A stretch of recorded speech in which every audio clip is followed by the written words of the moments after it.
Good morning. Great to see you all here this morning. Before I begin, I'd like to acknowledge the traditional caretakers of this territory. This includes the Cree, Saulteaux, Assiniboine, Dene, and Chipewyan. I'd also like to acknowledge that, excuse me, I'm a visitor to this territory and happy to be here.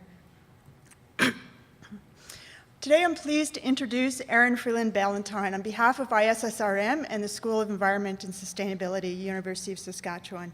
SENS, as it is known, is a graduate school that offers 3 distinct programs. Programs are problem-focused, issue-oriented, and experience-based. We draw faculty and students from a wide range of areas of specialization, including, but not limited to, hydrology, history, economics, geography, biology, engineering, law, toxicology, and education. We have a lot of fun together when we speak words that none of us really understand or understand differently. Many of our students conduct research in the provincial and territorial north with national and international partners.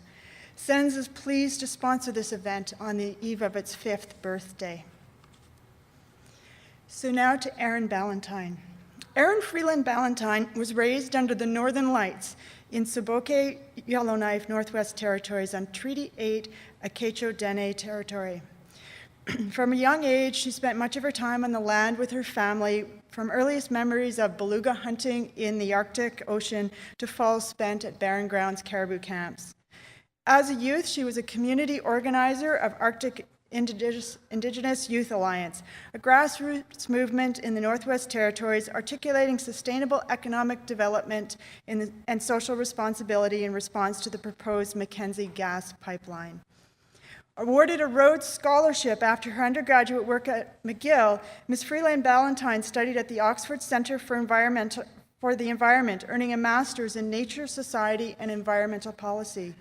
Her thesis, Space, Speech, Silence, the Constitution of Political Space and the Right to Speak in the Mackenzie Gas Pipeline Project, explored how communities and industry speaking for land and resources are interpreted and considered in projects deemed to be in the national public interest.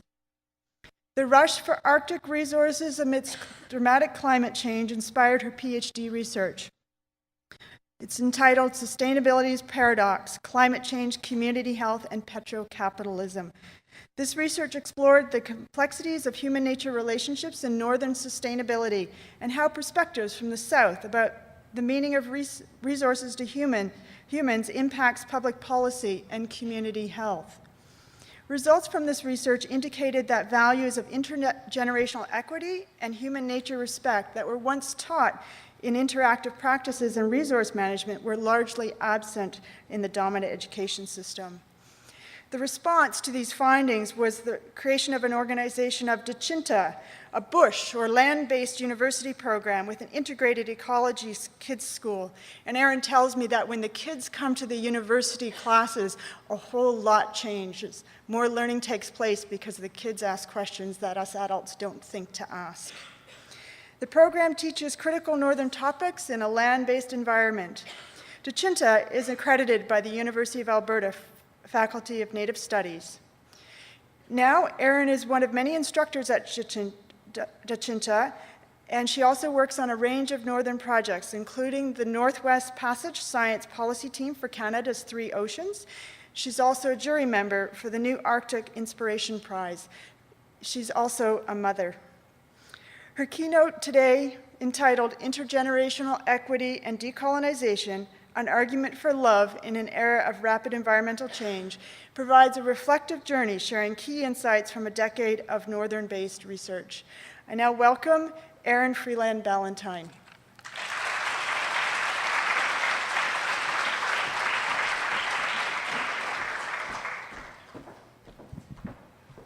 Merci, MJ, for that really kind introduction. So good morning. It's an honor to be here today with you. Thank you to Naomi and the team at ISSRM for organizing, and also the University of Saskatchewan School of Environment and Sustainability for sponsoring this keynote. My name is Erin. I was born in Sambake, Yellowknife, Northwest Territories, which for those of you who have traveled from afar is really far away.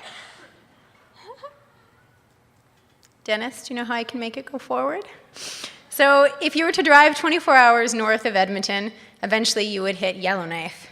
Now recently the road has been paved and it only takes about 18 hours. So the Northwest Territories is 3.5 times the size of France. We have 54,000 people, 11 official languages, and 6 land claim regions. Now Stephen Harper tells us that we have the potential to become the next Alberta. However, with the stories that have been shared with me, I believe that the NWT and the North has bigger dreams than exporting resources. See, we are, depending on your perspective, very rich or very poor. Underground, we harbor intense, thick, and diverse natural resources, from gold to diamonds to crude oil, liquid natural gas, and now shale coal. We're home also to some of the cleanest bodies of fresh water found on Earth. We can still drink out of most of our lakes. Many communities still largely subsistence hunt and trap, and carry complex ecological and resource management knowledge passed down through generations of sustainable use. The greatest resource of the North, I would argue, is not what's under the ground, but it's the people and their relationship to the land that holds critical lessons for resource management and can play a role in resituating how we think about our role as researchers and as teachers. In the next 40 minutes, my goal is very simple. I want to share with you some stories to think with, many of which have germinated from myself being a Northerner who was schooled in the South, who then returned north and found that most of my academic knowledge didn't really make sense, didn't fit. And I had to take a long time realizing that the methods and approaches being taught in universities were very insufficient to tackle the crises that humanity is facing when it comes to rapid environmental change. So at the end of this time, I hope to leave you with more questions than answers. I hope to provoke and to generate a subtle shift in the way that we think about our responsibilities as researchers and the role that researchers can play in making the world a more promising place for future generations. Through this talk, I'm going to muse about sustainability, decolonization, and love. These might seem like very bizarre, separated topics, but I kind of hope to convince you or entice you to dance a little bit in the direction that they have a lot more in common than we would first think. So my first story takes you to my home. Yay, we're there. So north of Alberta, over Saskatchewan and BC, you have the Northwest Territories, which goes all the way up to the Arctic Ocean. So the Northwest Territories has a really interesting history. We live in what I like to call a compression of colonial time. Basically, everyone my parents' age was born on the land or out in the bush. Those of us who are settler and have been there for a few generations at most live in the interesting tension of being born somewhere, but not necessarily of a place. There's also a dynamic and growing international community, made up largely of refugees and newcomers from countries like Sudan. There is not a Dene or Inuit family in the Northwest Territories that has not been ravaged by residential schools. And I realize over time that when we say the phrase residential schools, that it requires a lot of explanation. Because in Canada we're still struggling with how to recognize and understand this very crucial part of our past that has a great impact on our present. Now, residential schools were the crux of a decade-long church-state policy to take the Indian out of the child, to forcibly assimilate, to make, as a Canadian senator expounded, Indians that wear pants, pants that have pockets, pockets that can hold money. The goal was to create economic citizens, readily trained to do basic repairs and housework, and to serve, as Dene scholar Glenn Coulthard so aptly puts, as wage slaves for the new Canadian Economic Code. Across Canada, children were taken from their homes, often forcibly, and moved often 100 miles away from their parents.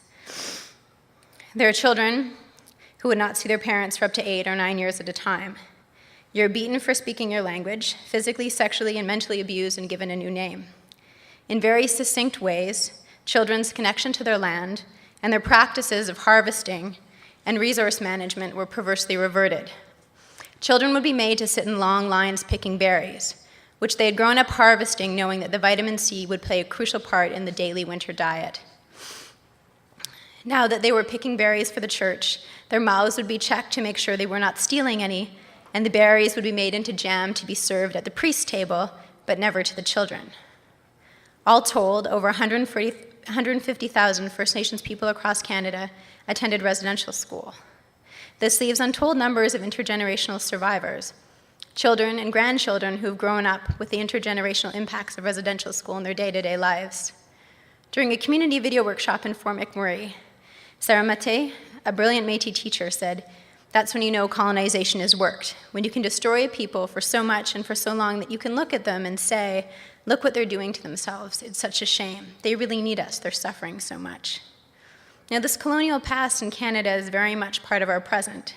Most Canadians don't know that residential school happened or what happened there, and the racism that stems from this is still deeply embedded in our politics, our practices, and the structural violence of systems and services that don't recognize cultural, economic, and phenomenological belief systems and practices in First Nations culture that steer society towards health and wellness. This results in a very convenient atmosphere for resource development, because in large part, the rights and perspectives of First Nations on resource management, how to think about land, how to be with and in land, are not listened to. All right, it changed. So in the 1960s, we had a really pivotal time in Canada and in the Northwest Territories. The Canadian government, which had previously governed the Northwest Territories from Ottawa, landed in Yellowknife in a fleet of 13 DC-3s, complete with playgrounds, filing cabinets, and clapboard houses. They erected a government center in Yellowknife, and we became the new capital of the NWT. At the same time, the civil rights movement in America and the American Indian movement had exploded. The Indian Brotherhood of the NWT organized Dene across the territory, and in 1973, Re-Paulette was filed.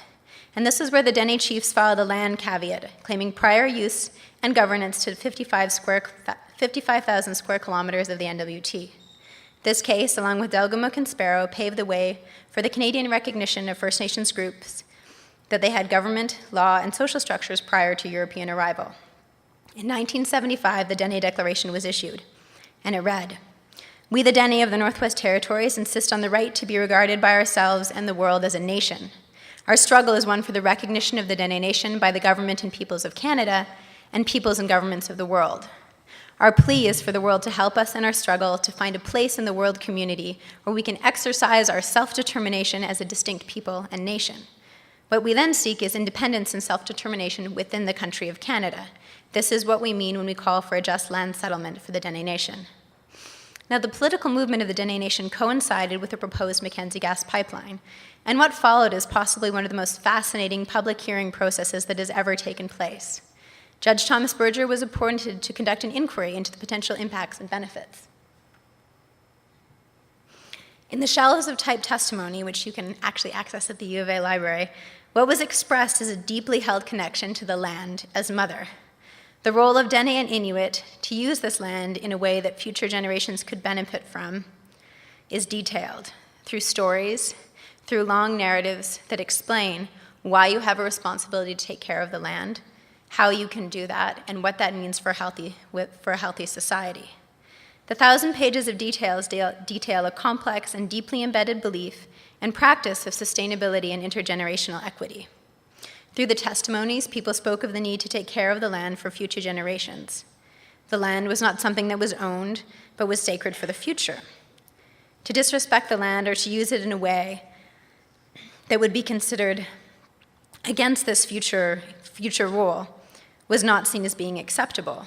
You had elders specifically expressing concern for the way that oil companies involved in this project were impacting Indigenous people in other parts of the world. The concern was not just for the future of the Northwest Territories, but for the future of the world as a whole. The resulting Berger inquiry was the most involved Canada has ever been in a decision about resource development, and the first and last time the federal government has ever given so much time or consideration to First Nations concerns, opinions, and understandings of resources to community and future generations. Canadians of all stripes organized to support the Dene Nation and their clearly articulated animosity towards the Mackenzie gas pipeline. The 1977 report, Northern Frontier, Northern Homeland, became a bestseller. Now imagine if the social impact assessment for projects that you might work on became a best-selling book that everybody read and talked about. This is a really big deal. Justice Berger recommended the Mackenzie gas pipeline route never cross Prudhoe Bay and the northern Yukon due to its impact on the calving grounds of the porcupine caribou, and also that there be a moratorium put on pipeline development for 10 years until land claims could be settled. Now, some 40 years later, this pipeline is still not built, and most of the land claims in the area have been settled. The Cope Agreement, the Gwich'in Land Claim in 1992, Satu in 94, and the Tlisho Land Claim and Self-Government Agreement in 99. The Decho and Acacho are still negotiating their claim. But it leaves to be said that it's taken 40 years and that the debate still remains, and that many of the values that were originally expressed are still upheld. Yet now they're taking on new tones and new vocabulary. What the Berger Inquiry did was set a standard that when major decisions are about to be made about resource management, that everyone who has a stake should have a voice, that that voice is listened to, considered, and matters in the decision-making process. And the slide is telling because not only did Berger conduct inquiries in small towns and in Yellowknife, he also would go out to bush camps. He would go out onto the land, meet with hunters, trappers, people that were actually living and making a living off the land, and spend days talking with them, hunting with them. So it was a very nuanced and very detailed process. And what he came out with was, I think some people would argue, one of the most eloquent and thorough ways of describing how resources matter to people, how people matter to resources, and what we can do to work together to have a good future. Now, what happened is that when I was in high school, the proposed Mackenzie gas pipeline was again on the negotiating table. Now the Aboriginal Pipeline Group was on board.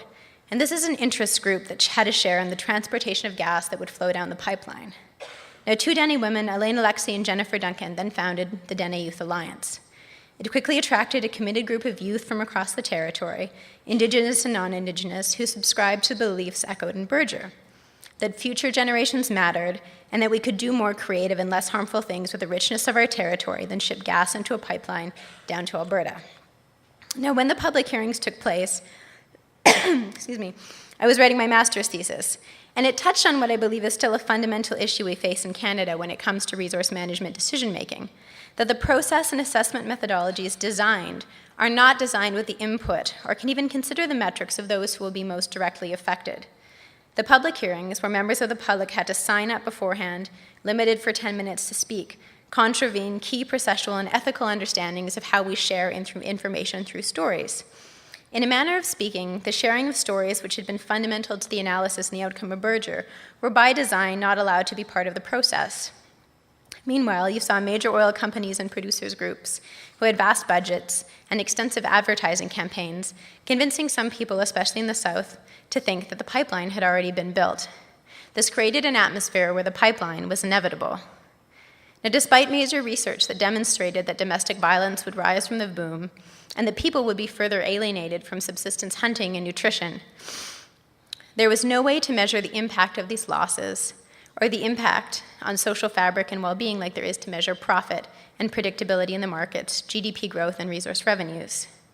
This process highlighted a critical flaw in current regimes of impact and social assessment, which are fundamental to how we make decisions.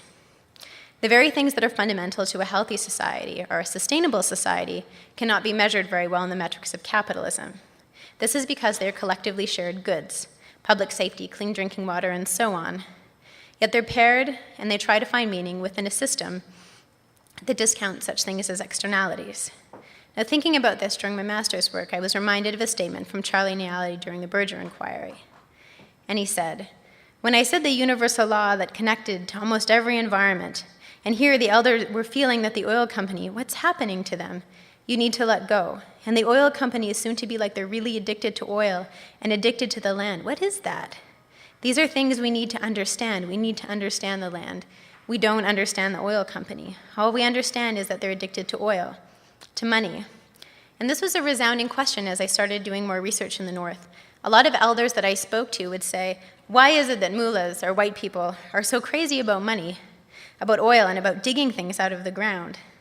And such questions have played a role in the critical reflection of Canada, how we ask questions, how we do research, and what role we play as a colonial power.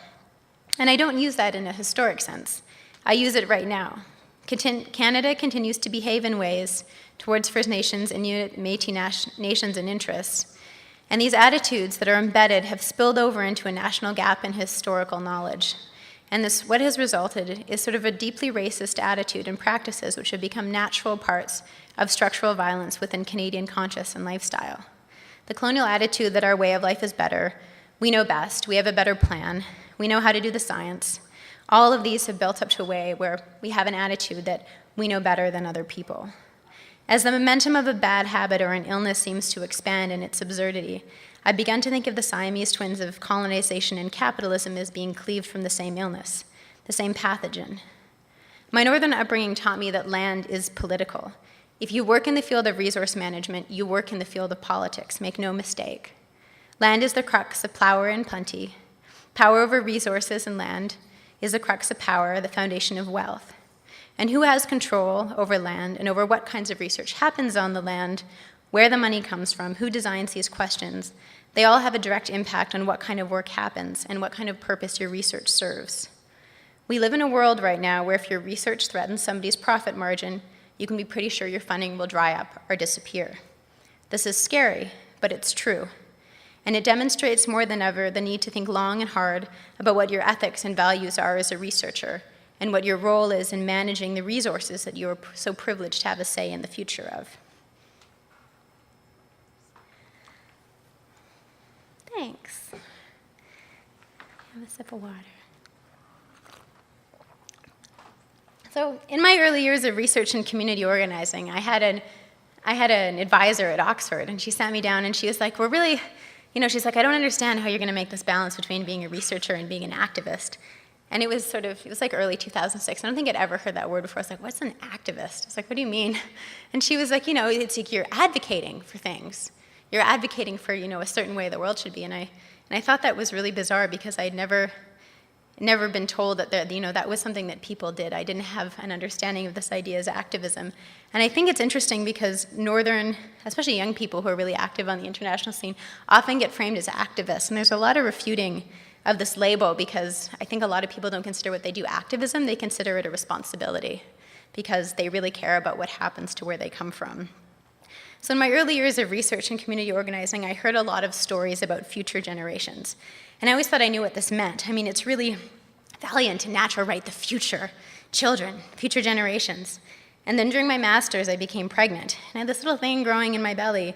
And the Mackenzie Gas Pipeline hearings were unfolding. And the Dene Youth Alliance, which was now the Arctic Indigenous Youth Alliance, were all organizing in response to the Smithsonian Folklife Festival in Washington, D.C.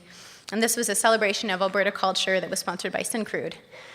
Now, on the wall in Washington, you could eat fry bread and you could watch fancy dancers, and kids could drive simulation-heavy equipment to remove overburden, aka boreal forest, and they got coloring books, and they said, turn precious tar sand oil into profit. And you could color in all the different machinery. So it's this really interesting sort of contrast of what we consider to be culturally viable and how we frame where we're from. So the young Indigenous speakers, which came from all over the North, along with large groups of people dressed as caribou, sort of came in and sort of died epically in front of a dump truck. And needless to say, we were quickly removed by police, but it was just sort of ironic because in the mall where Martin Luther King spoke, these famous words, "I have a dream," it was really clear that the Smithsonian didn't like anybody raining on the parade. And it was this really interesting sort of framing, this sort of simulacra of the idea that community health and culture and wellness can exist at the same time as the oil sands. And when everyone was being trucked off, sort of off of the mall, a screaming lady came out of a Syncrude tent. And she was really, really upset, and she got right up into the face of this young Gwich'in woman. She said, "Don't fuck with our commercial."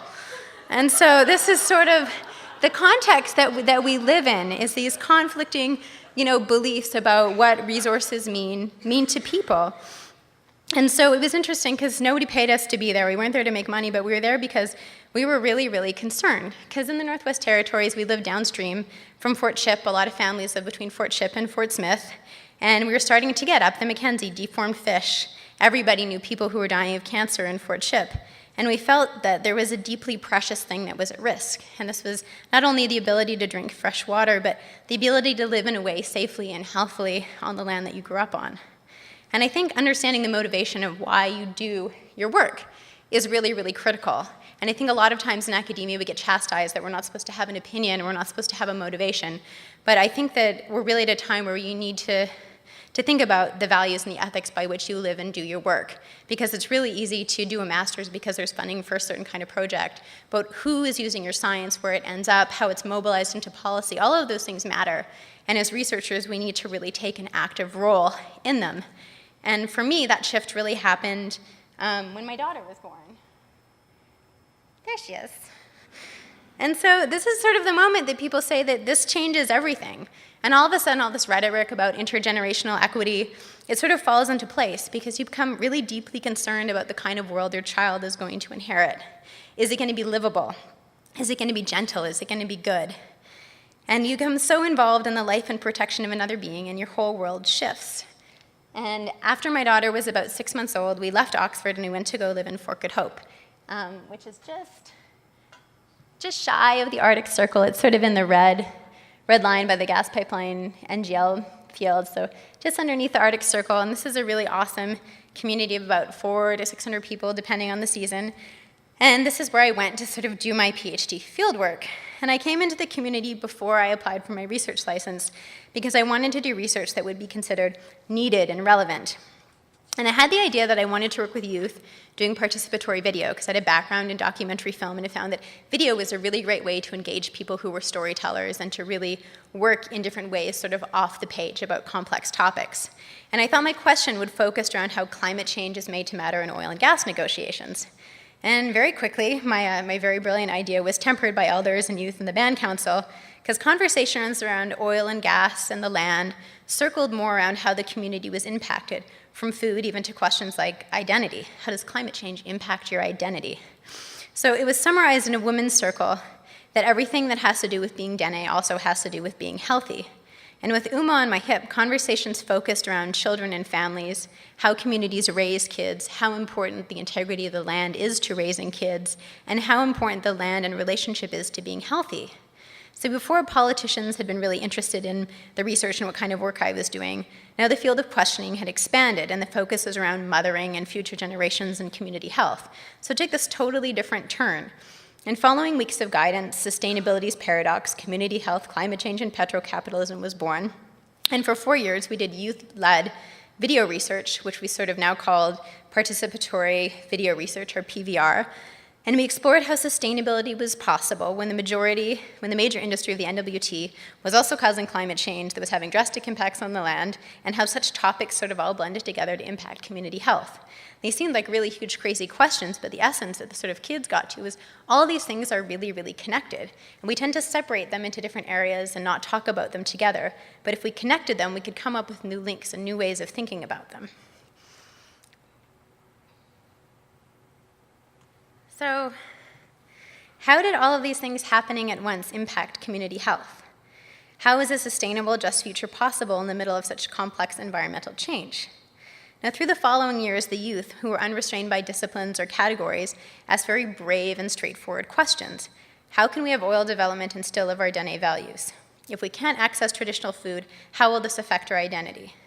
Now, while policymakers seem to struggle with the impacts of climate change and an economic future carved out of oil and gas, to these youth, these seem like basic connections that could be made between harm, risk, and value.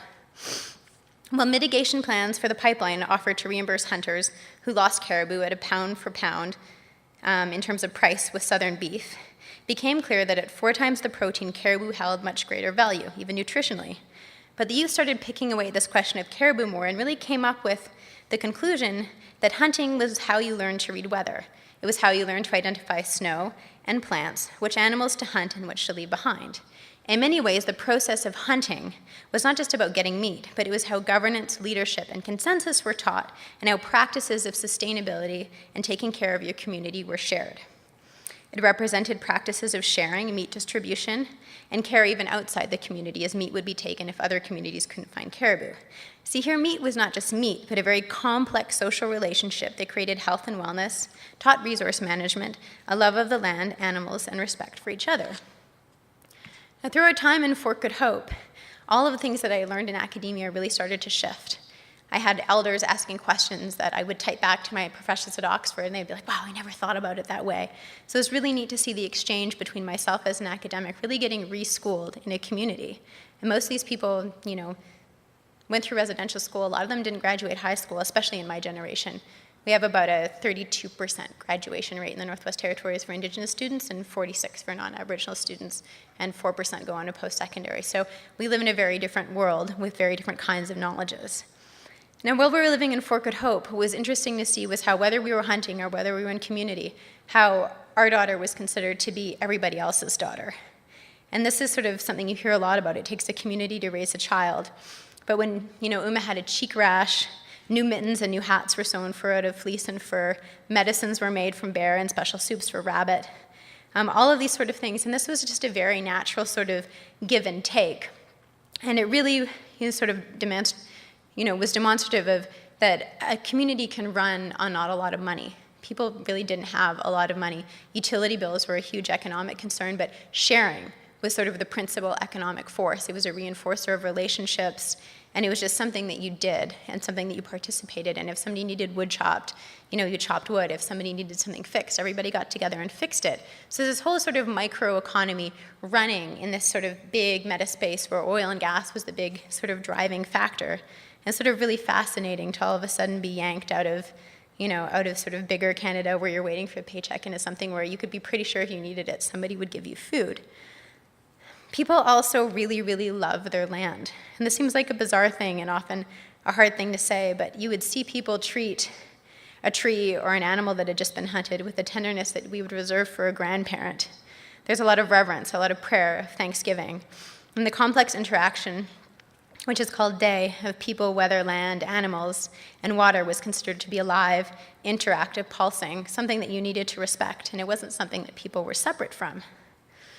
See, early on, when I was a teenager, my friend Paul Taselli from Fort Good Hope had given me a picture, and it was a picture of the Sahtu region, and it said Sahtu, and then underneath it said my mother. And I'd always kept it, but it took me years of really active decolonization, a process that will be ongoing throughout my life, to be able to say out loud what I had sort of sensed in my heart since I was a kid, that I really love the land. I really love where I'm from. And I've come to know it. I pass through rivers and canoes and ranges on foot. This idea of being connected and that I could sustain myself based on skills that I've learned by listening and by people sharing. Now, finding a space for love in your space of work, whether it's a geographer, a scientist, or a resource manager, is frowned upon. I had some people ask me what I was going to talk about. I said, well, I'm trying to talk about love and why it matters in resource management. And lots of people were sort of like, what are you talking about? But I think it's sort of really critical because we're taught to be in a tradition of neutrality, that our science is objective and our research is untainted. And there's a really cool scientist, she's Belgian, her name is Isabelle Stengers, and others like Bruno Latour, who've really shown us through science and research that from the questions we ask and the methods we employ are incredibly narrowed because they're rooted in worldviews that only encompass a tiny spectrum of the possible.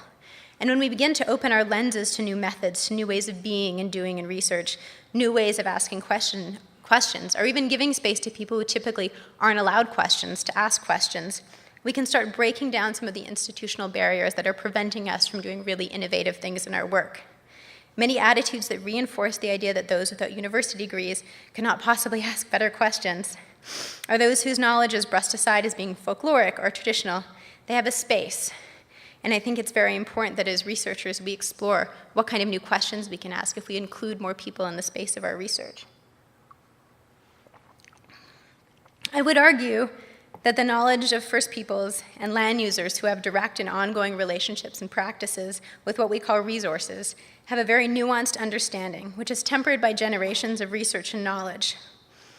Right now, we struggle today in the modern world trying to secure a place for sustainability.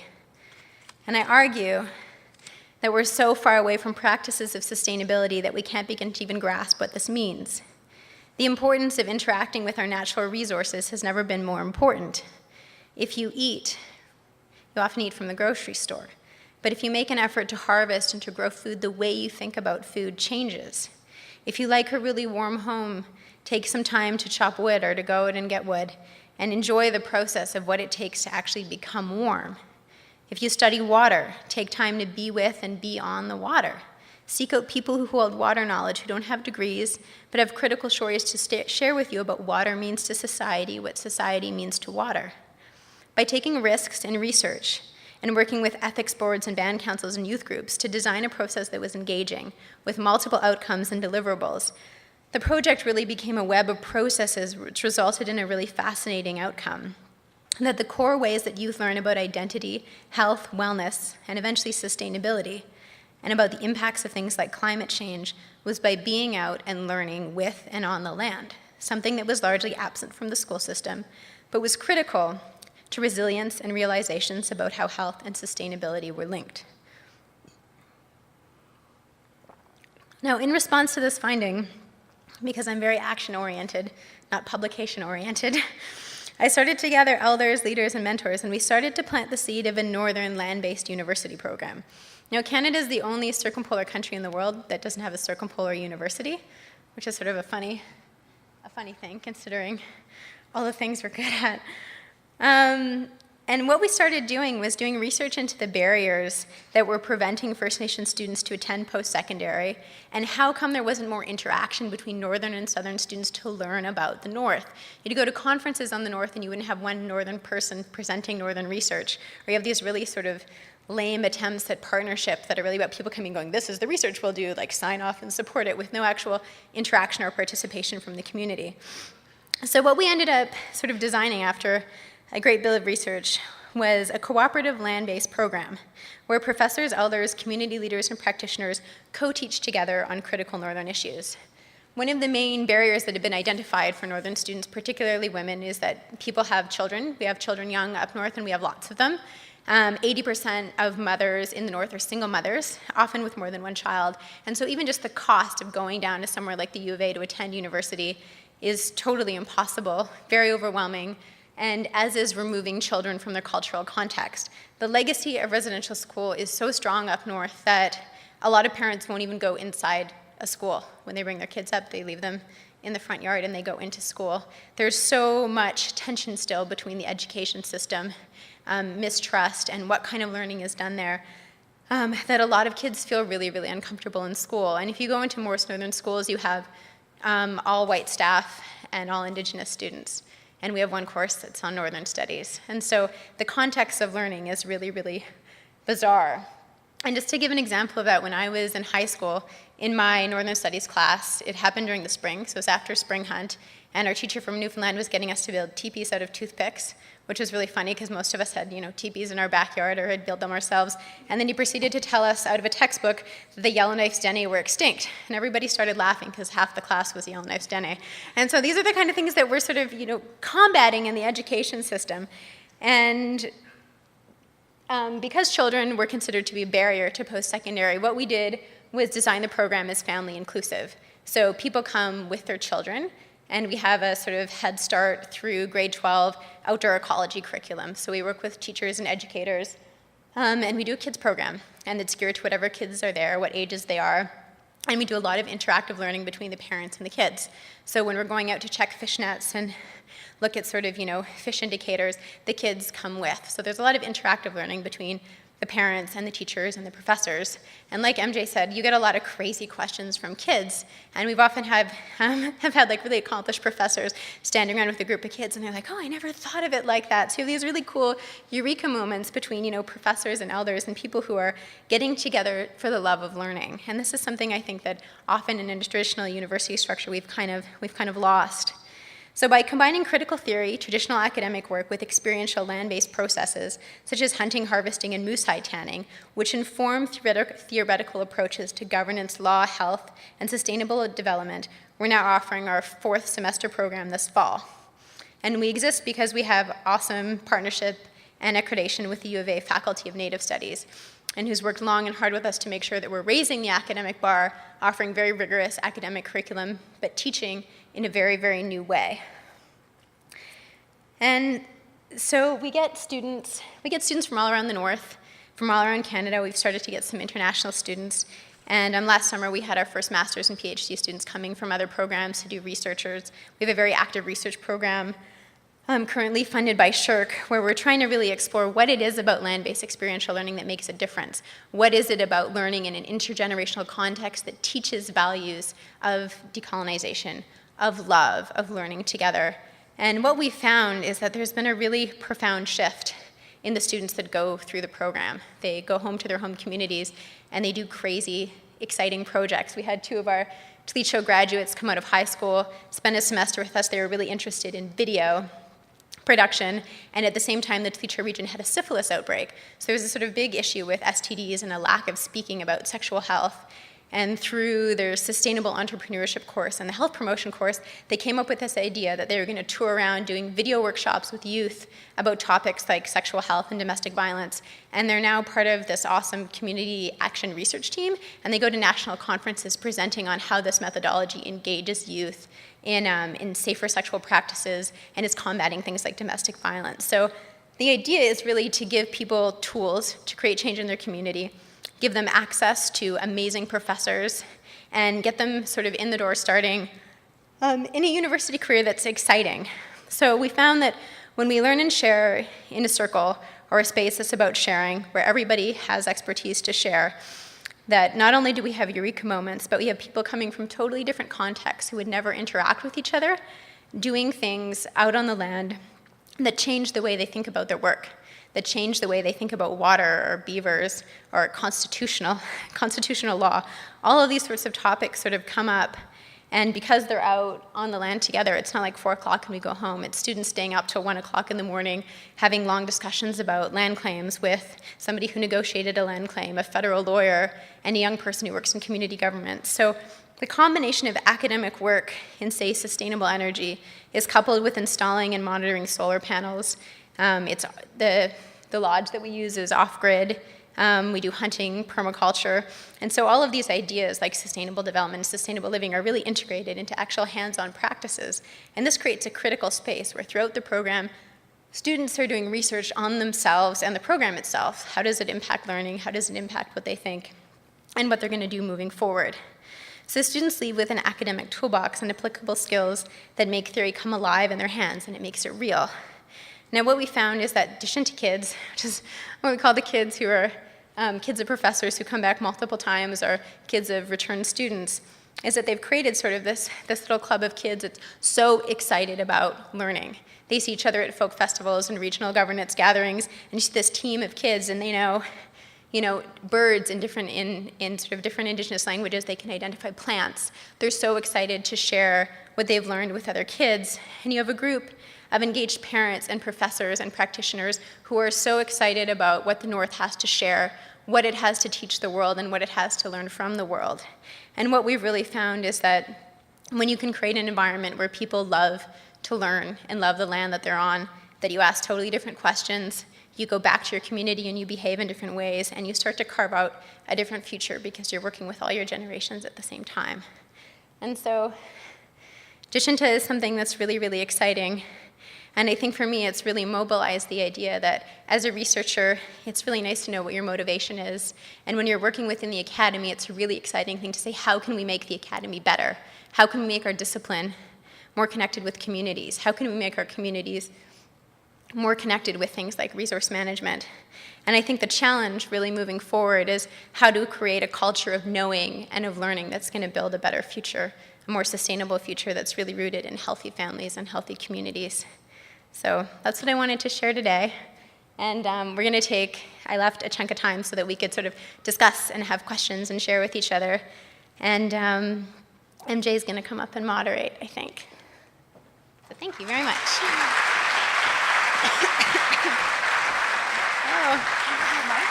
Yeah, I'll take my mic. So there will be 2 traveling microphones through the audience. If you would like to ask a question, you don't have to run up to a mic in the hallway. The microphone will come to you, and that allows other people to hear your questions and for Erin to hear them clearly as well. So, questions?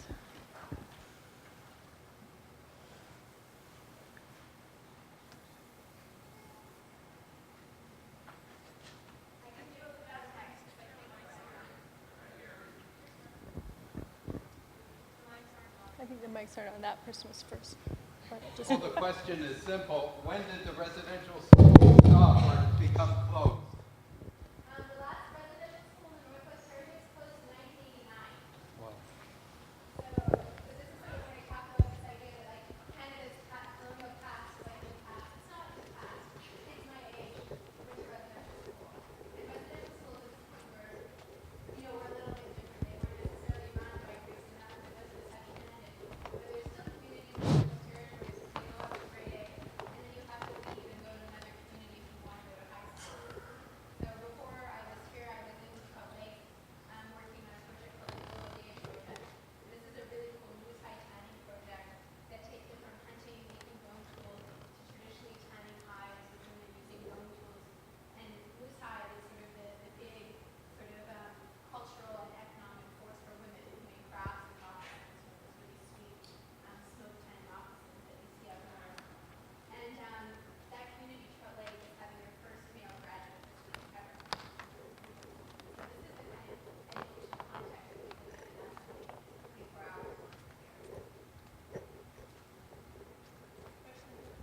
Thank you for a really inspirational talk this morning.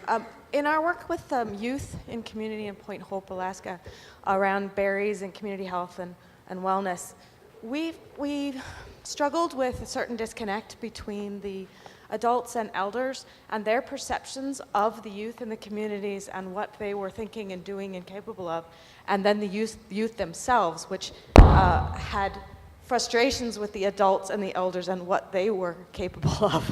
And I wondered if you find this intergenerational tension as a barrier, and how do you overcome that? How do you work with that if it is indeed present in your work and area?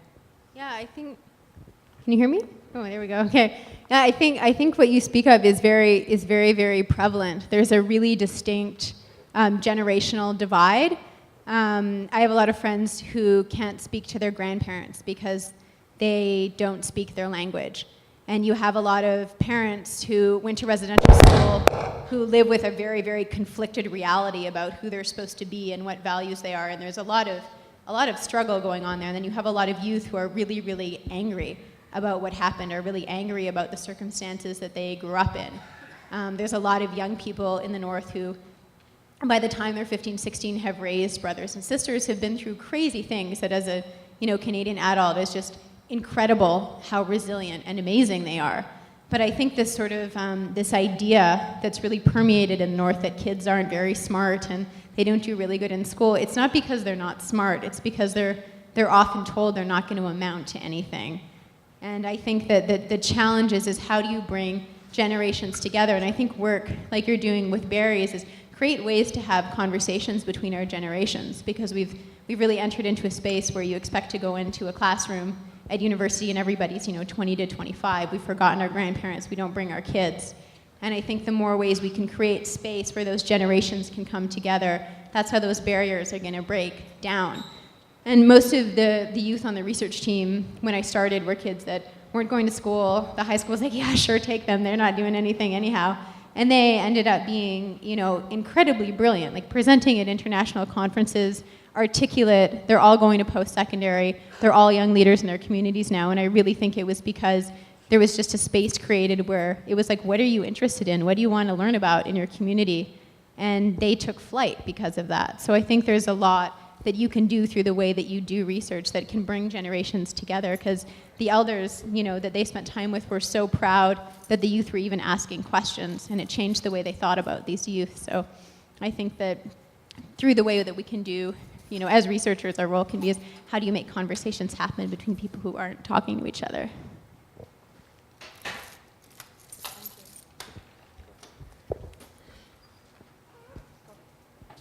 Hi, my name is Lisa White. I'm a PhD student at the School of Environment and Sustainability at the U of S, but I'm also an EIA practitioner in my more professional life, and I was really interested in hearing about the addition to school. Is it available for anyone to attend? Yeah, we have a very open door policy. You can come into the program as a registered U of A student, or now as a registered McGill student, as a researcher coming from other institutions. So we've had PhD and master's students, and we also have a lot of people who want to come and learn and to give back through teaching. So yeah, it's one of those things that if you want to come, you are most welcome. Does someone have a question here? This is a boring administrator question. So you talked about raising the academic standards. What does that mean? In terms of the U of A has been working with you, and they've been working with you to raise those standards. Well, I think sort of, and I'm always speaking from a northern perspective, is that right now what you learn in the academy is a very specific way of knowing and kind of knowledge.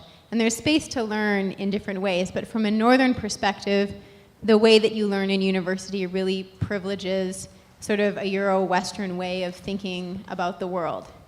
And when we're talking about raising academic standards, it's really sort of pushing the boundary of what we consider to matter in terms of knowledge.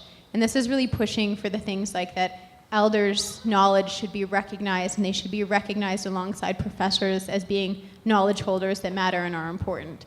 So when we're talking about changing academic standards and sort of not lowering the bar, because that happens a lot in the North, we give people a certificate of completion of grade 12, but it's not actually a diploma, is to really say, we have to keep the bar really high, but we also have to give our students better skills that they can leave the academy with. So I think by raising the bar, it's how do you create students that are better prepared and more informed, and how do you open up the academy to new kinds of knowledge and ways of knowing where the theoretical can be enlivened and have even more meaning because you're adding new kinds of experience to being in university. Hi, thanks for the presentation, it's wonderful. I'm wondering if you can speak to how practicing together in multiple generations and across cultural lines challenges Euro-Western notions of what culture is. Interesting. I think one of the really, really interesting things that I've seen is that we've had some professors come from the South that are really, really entrenched in how they teach. We'll be sort of out in the bush and have a visiting professor who will come with printed out PowerPoints and will want to sit on the ground with everybody around on the campfire and say, on page number 2, and they will read directly from their slide. And this is sort of the culture that they're bringing to the table about the way to learn and the way to make sure people are listening. And I think that the challenge in being outside and learning together is that you're constantly made to be uncomfortable. Is that you're always sort of put in a situation where you're like, I have never done that before. Every day you have to do things in a group that you have never done before. I've never loaded a shotgun, I've never gutted a fish, I've never scooped the brain out of a caribou and put it on a tree to rot so we can tan with it. And you're really pushed to do things that are not necessarily comfortable to you, to sit around and say, what is praxis? What does decolonization mean? What are we talking about when we say cultural revitalization? So from all sides, there's this constant atmosphere of saying, I have to challenge myself to do things in a different way. And I also have to ask questions of myself, not just what do I think about this, but what does this mean to my life? So when I'm a university professor and we're sitting around talking about decolonization, what does that mean for me personally? And I think when we bring that sort of personal element and the element of challenge into intergenerational learning, is people are really pushed to consider different ways of being. You're pushed out of your comfort and your cultural context where you've become very familiar, and you're made to work in ways that you've never worked with other people before. So I think that intercultural context is really, really valuable, because if it was a bunch of Dene kids all learning together, it'd be a totally different experience than when you have professors from Toronto, elders, and kids from all over Canada working together. So that diversity is really key to creating sort of a cultural context where people are challenged and where you have to be both respectful and you can also ask questions. And that being said, it's also how do you create an environment of learning that is safe, where people feel comfortable to ask questions that they think are stupid, whether it's, I don't actually know what praxis means, or like, I don't know how to do this, can you please help me gut this fish? And through those sort of melding together of sort of the theoretical and the practical, everybody has to push themselves, but everybody finds something where they're expert. And so that can create a space where people feel safe and where people feel challenged. Hi. I really wanted to thank you for coming here. I'm in the back here. Hi. I'm really inspired, it was a good word, by the work that you're doing up there. And I wanted to kind of go back to earlier in the presentation, you talked a little bit about your graduate work and sort of recording the narrative. And we've heard a lot in some of the sessions this week about how, baseline assessment is different for the older generations than it is for the current generations. And there's this disconnect between what traditional use is now and what it was back then. And I wondered if in the work that you're doing, and sort of, there was also a gentleman who's doing a collection of narratives of the stories and sort of documentation from the older generations. And I wondered if that's something that you've looked at or you've thought about addressing in this new school, and sort of cataloging the history so that it doesn't get lost. We see cultural genocide in many different ways, and that's a big concern of mine is, is that something that you're doing? Are you cataloging? Are you documenting? Are you, yeah, you just speak to that. Sure. The sort of cataloging of cultural knowledge or stories is not something that we do explicitly, but it is something that's happening around the North in different community projects in really interesting ways. So what I'll speak to is one of our graduates, Doris Tanaton, is from the community of Decolonization on Great Bear Lake. And they've done a lot of work because Decolonization is where the uranium that went over Hiroshima and Nagasaki, it's where it was mined out of. And there was a prophecy before this happened that it would happen, and it did. And there was these really incredible narratives and recordings that have been done throughout this process of really understanding the responsibility and the role of the Dene people who mined the uranium, who ended up with cancer, and their relationship to Japanese survivors. And Doris works at the Decolonization Knowledge Project. And the sort of genesis of this project and the impetus of it is translating these thousands and thousands of tapes into English out of slavery, and turning them into things like storybooks and radio shows and things that are sort of more accessible and used. Because across the North, through land claims and other processes, you have, tapes. And this sort of process now of cataloging and archiving all of this knowledge is definitely very active and happening. And people are doing really amazing things with it, from sort of, the radio shows to the storybooks. And I think one of the really cool things is that a lot of young people are learning their language through listening to the tapes, and are learning vocabulary that has been lost, and coming forward and saying, there's a word for this and that and the other thing. There's a word for working together without any frustration. There's a word for all of these beautiful things, and so much of that language has been lost, but there's a lot of language revitalization happening by people doing work, working through things like those old tapes and recording stories, because the language has changed so much. So that's something, addition to that, sort of we do research amongst the elders on site and with the youth together. I'm recording stories. We did some radio shows on traditional medicine, on midwifery, things like this. But on a bigger level, that's happening a lot across the North and probably in other places as well.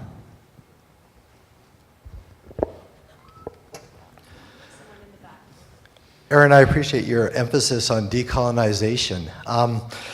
The question that I have for you is that you talked about decolonization on one half as being, what the Dene and so forth have to do, and the thought processes that you've had to kind of work through on your own. But what about the people in the South? How can I help? I'm thinking of my students, or the other parents at my kid's soccer game this evening, or people in my church. How can we decolonize? What kind of advice do you have for us Southerners? Besides just reading up and learning more, but how can I help them even begin that process of wanting to learn to read and to go through the reconciliation process? If I had the answer to that question, I think when we talk about decolonization, it's a really, really personal journey, and it's a really intense journey, because I think the sort of first step is often sort of admitting, that you're colonized, and that's a really weird thing to do, like as a white person, to say, okay, what is it in me that is performing or acting in another way that's making other ways of thinking about the world impossible to exist with the same rights and responsibilities that I currently get because I'm white. And I think that's one of the biggest things that I find when I'm speaking around and you talk to people, and most people don't know anybody who's First Nations. And I think that's one of the biggest gaps, is it's really bizarre that you can be a Canadian and you don't have any First Nations friends. And I think that's where we can start building sort of reconciliation, is building relationship.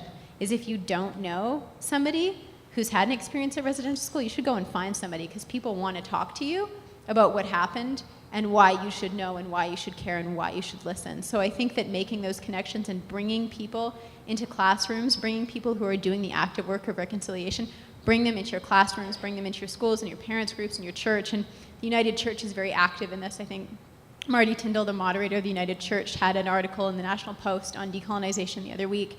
So this is something, in the church community that there's a lot of work on, but I think it's really about making connections with people and making sure that your kids know their history, and because kids are really, really fascinated about what happened, and kids are the most wonderful things to say, why would we ever do something like that? Me and my daughter were listening to something on the radio about Oka, and she goes, if I was the mayor, I would say, of course you can't build a golf course on a cemetery. So kids have really natural affinities to justice and to healing and to wanting to listen. So I think that making connections and talking to your kids is a really big step in that process. Thank you, Erin. It was a really, really wonderful talk right here. And I was thinking a lot about your talk about intergenerational learning. And I've noticed in my own life is that I've been operating in these various aged spaces, you know, moving on, hanging out with my group of, you know, people in my same age. And I find that some of the interactions that I have with people of different ages are just so utterly valuable that we've lost in our modern society. I go to a church where, you know, a lot of people in church, it's an older population, so I'm hanging out with 70-year-olds and 75-year-olds, and I'm like the one person in my 20s, and it's really awesome. And I'm like, oh, wow, now I can have friends that are in their 70s, you know? It's like I didn't know where to find them.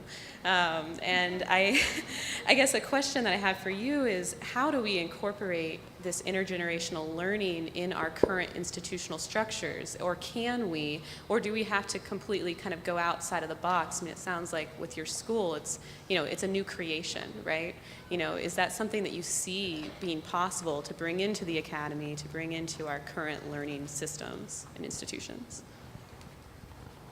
I think it's something that we need to do, and I think sort of a big step in that is just to start breaking down barriers. Like when I had my daughter, I was teaching at Oxford, and people were totally disgusted at the fact that I would be pregnant during a PhD, and then I would bring her in while I was teaching, and I would breastfeed, because that's what you need to do. I would bring her into the Bodleian, and I brought her on all of my field work where it was possible. And I think when you just start bringing your kids around, you create spaces where people feel like it's safe to bring their kids. And so I think it's sort of, you know, things like any events that you're organizing at your university, like see if there's a way to provide childcare, or at the very least, you know, bring some books and toys and say children are welcome. Because as soon as there's kids in a room, people start behaving differently. They ask different questions, people laugh a lot more, and we start saying, we don't forget why we do what we do. And I think that when you can bring, you know, children into an atmosphere, you know, that changes. And I think just making spaces more welcoming. I think the idea of auditing classes for mature students is really great, but I think also just including older people more, you know, in any process of education that you're doing is really exciting. And, you know, going into things like seniors' homes and presenting on what you do, because like seniors have a lot to say about resource management and about all sorts of things. And I think just accessing those populations, there's a lot to be learned, and there's roles for them to play. There's a kindergarten in Toronto that operates in a senior home. You know, that's a great example of how can we bring together populations to, you know, create change in the way we do education. Fantastic questions. We have time for one more. I've got the active mic. Can I? Hi, Erin. Hi, Erin. I'm Ralph Matthews. I'm a sociologist in the University of British Columbia. Maybe we'll do away with the active mic. It doesn't want me. Here, that's a better position. I do some of my research with resource communities, Aboriginal communities in Northwest BC. And I want to move you away a little bit from where you started with, the last run of questions is around education. But you started with resource development, and you started with the Berger pipeline. And in the area I work in, the question of pipelines is not dead. It's, and I've been thinking how to phrase this question. Should I ask you to please advise Enbridge, but about what's the culturally appropriate way to build a pipeline? But I'd like you to address that development is occurring, or in the industrial development of the resources of the near Arctic and Arctic region. It will occur. Your government will require it to occur. How do you advise them or Enbridge or the other diamond mines and corporate entities of the appropriate way to do resource development and economic development in the context you're talking about? So many good questions today. I think one of the big challenges we face is that when we talk about resource development and we talk about sort of, you know, building a sustainable community, is that it's really a big paradox. Is can you do both? Is it even possible?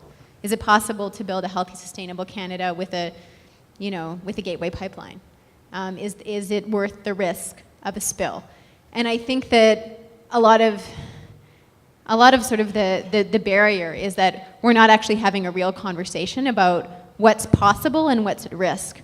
And because we're so geared towards a certain kind of development with very certain specific kinds of resources, this results in a very certain kind of governmentality. There's really awesome literature on sort of, resource curse and resource violence around oil and gas and the specific kinds of, psychology and ways that it makes people act.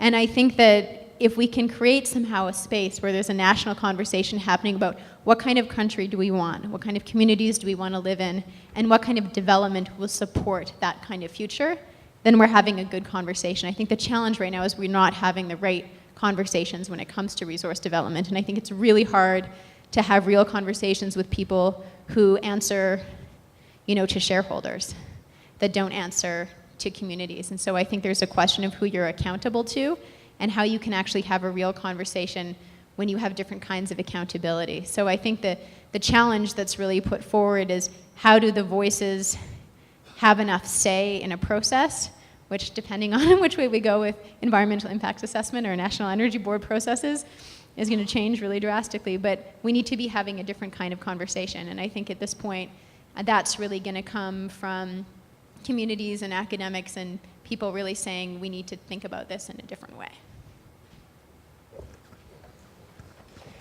Thank you, Erin.